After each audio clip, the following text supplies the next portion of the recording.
Hey, hey, English learners. Very warm welcome back to Clarity English Podcast.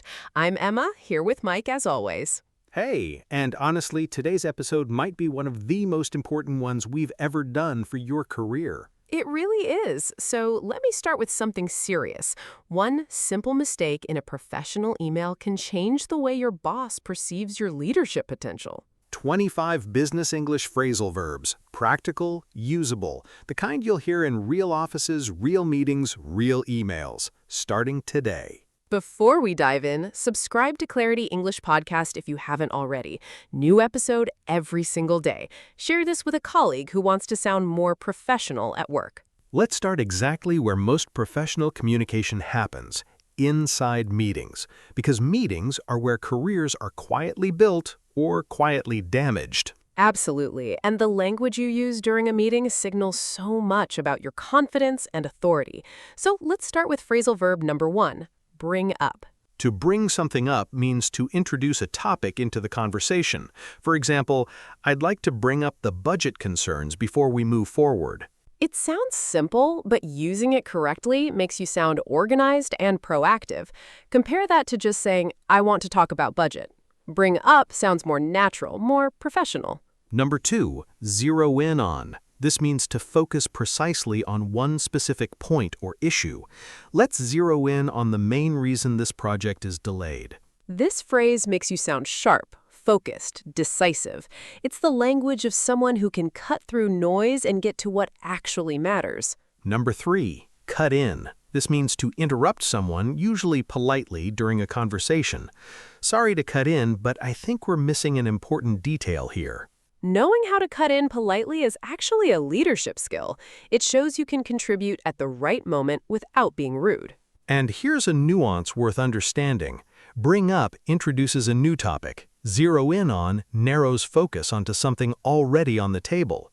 Cut in interrupts the flow entirely. 3 different functions, all essential for controlling a meeting. Exactly. Once you understand these distinctions, you start using the right tool at the right moment, instead of just throwing in random English and hoping it sounds professional. Now let's talk about something really important, the difference between fleshing out an idea and skimming over details, because this distinction shows real authority in a meeting. Number 5, flesh out.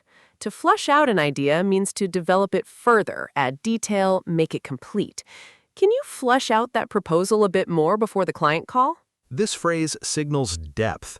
When you ask someone to flesh out an idea, you're showing that you care about substance, not just surface-level talk. And the opposite, number 6, skim over. To skim over something means to go through it quickly without much detail, often missing important parts. I think we skimmed over the risks too quickly in that presentation. Here's the nuance. Sometimes skimming over is necessary when time is short and you need a quick overview. But in high-stakes meetings, skimming over critical details can damage your credibility. So knowing when to flesh out and when it's okay to skim over, that's actually a strategic skill.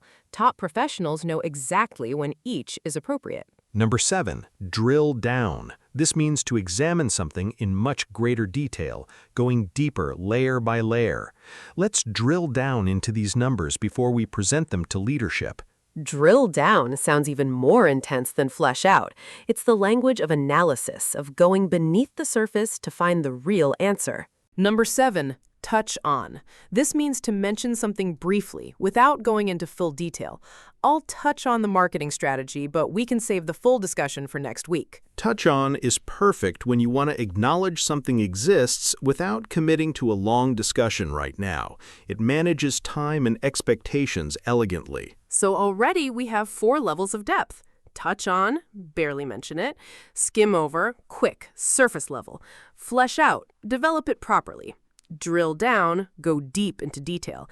Choosing the right one instantly makes your English sound more precise. This is exactly the kind of nuance that separates someone who sounds fluent from someone who sounds truly professional. Now let's move from the discussion phase into the language of execution, because once a meeting ends, the real work begins, and that requires a different set of phrasal verbs. Number 8, follow up. To follow up means to continue communication after an initial meeting or conversation. I'll follow up with the clients by end of day. This might be the single most used phrasal verb in all of business English. If you only learn one phrase from today's episode, it should be this. Number 9, carry out. This means to execute or perform a task or plan. Our team will carry out the new strategy starting Monday. Carry out sounds formal and confident. It's the language of action, of getting things done. Number 10, iron out. This means to resolve small problems or difficulties, usually through discussion. We need to iron out a few details before signing the contract. I love this one. It paints such a clear picture, like smoothing out wrinkles. Small problems resolved through careful effort. Number 11, hammer out. Similar to iron out, but usually for bigger, more difficult agreements. The two companies hammered out a deal after weeks of negotiation. Here's the nuance. Iron out is for small wrinkles, minor issues. Hammer out is for tougher negotiations, real effort, real friction before reaching agreement. Number 12, roll out. This means to officially launch or introduce something new, like a product or policy. We're rolling out the new software next quarter. Roll out sounds big, organized, strategic. It's the language used in company-wide announcements and major launches. Let's keep going into problem-solving language because this is where you can really show your value at work. Number 14, figure out. This means to work out a solution or understand something through thought or effort. Let's figure out why sales dropped last month. Such a natural, common phrase. Native speakers use this constantly in almost every context. Number 15, sort out. This means to resolve a problem or organize something that was confused or messy. I'll sort out the scheduling conflict by tomorrow. Sort out sounds reassuring, capable. When you say, I'll sort it out, you're projecting confidence and ownership. Number 16, deal with. This means to handle or take responsibility for a situation, often a difficult one. We need to deal with this client complaint immediately. Deal with carries a sense of seriousness. It's used for situations that genuinely require attention and action. Number 17, work out. This has two important meanings in business. First, to find a solution. We worked out a plan to cut costs. Second, to develop successfully. I'm not sure this partnership is going to work out. That double meaning is important. Context tells you which one is being used, but both are extremely common in workplace conversations. Number 18, weigh up. This wants to carefully consider different options before deciding. We need to weigh up the pros and cons before signing. Weigh up sounds thoughtful, analytical. It's the language of careful decision-making, not impulsive choices.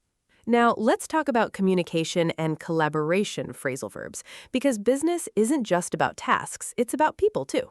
Number 29, loop in. This means to include someone in a conversation or share information with them. Let's loop in the design team before we finalize this. Loop in is incredibly modern and common in workplace emails and Slack messages. If you use this correctly, you instantly sound current and professional. Number 20, check in. This means to briefly contact someone to see how things are progressing. I'll check in with the team at the end of the week.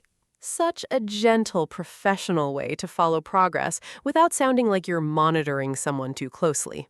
Number 21, reach out. This means to make contact with someone, often for the first time or to ask for something. I'll reach out to the supplier about the delay.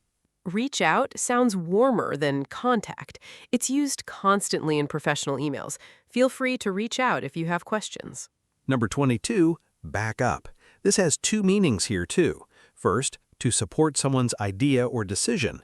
Thanks for backing me up in that meeting. Second, to save data. Make sure to back up the files before the system update. Context makes the meaning clear, but both versions are extremely common in office life. Number 23, step up. This means to take more responsibility or perform better when needed. She really stepped up during the product launch. This phrase carries real respect. When someone steps up, it means they rose to a challenge, and people notice that. Let's finish with two final phrasal verbs that are essential for wrapping up projects and discussions professionally. Number 24, wrap up. This means to finish or conclude something. Let's wrap up the meeting with a quick summary of next steps. Wrap up sounds friendly but efficient. It's the perfect phrase to end meetings, calls, or projects smoothly. And number 25, follow through. This means to complete an action you committed to all the way to the end. He always follows through on his promises, which is why the team trusts him. This might be one of the most respected qualities in business. Following through builds reputation. It builds trust. It's the language of reliability. And there we have it. 25 phrasal verbs that move you through every stage of professional life, from meetings to execution to problem solving to communication to closing things out properly. Now let's hear a short, natural conversation where many of these phrasal verbs come together, just like they would in a real workplace. Hey, do you have a few minutes? I want to bring something up from yesterday's call. Sure, go ahead. So the client wants us to flesh out the proposal a bit more before they sign off. They felt we skimmed over the implementation timeline. Okay, that's fair. Let's drill down into the timeline today. I'll loop in the operations team so we get accurate dates. Good idea. And once we figure out the timeline, I'll follow up with the client by tomorrow morning. Perfect. Also, we still need to iron out the pricing details internally before we present anything new. Agreed. I'll reach out to finance today and ask them to weigh up the two pricing models we discussed. Great. And once everything is approved, we can roll out the updated proposal by Friday. Sounds good. I'll check in with you Thursday to make sure everything's on track.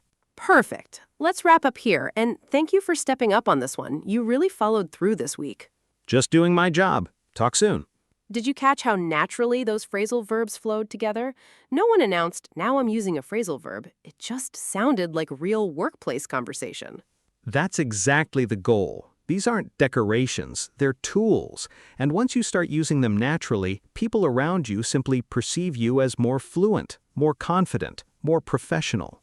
And remember, nuance matters. Touch on versus flesh out, skim over versus drill down, iron out versus hammer out. Small word changes, big difference in meaning and tone. Practice using 2 or 3 of these phrases this week in real emails or real meetings. Don't try to use all 25 at once. That will sound forced. Pick your favorites, use them naturally, and watch how your professional English starts to shift. Okay, time for your challenge. Comment below with one sentence using any phrasal verb from today's list, something from your actual work life. And tell us, which phrasal verb did you not know before today? We genuinely want to know which ones are new for you. If this episode helped you, hit like, subscribe to Clarity English Podcast, and share it with a colleague who wants to sound more confident at work. Your English is growing every single day, one episode at a time. Thank you for being here with us. Until then, keep talking, keep learning, and keep growing. Bye, everyone. Bye.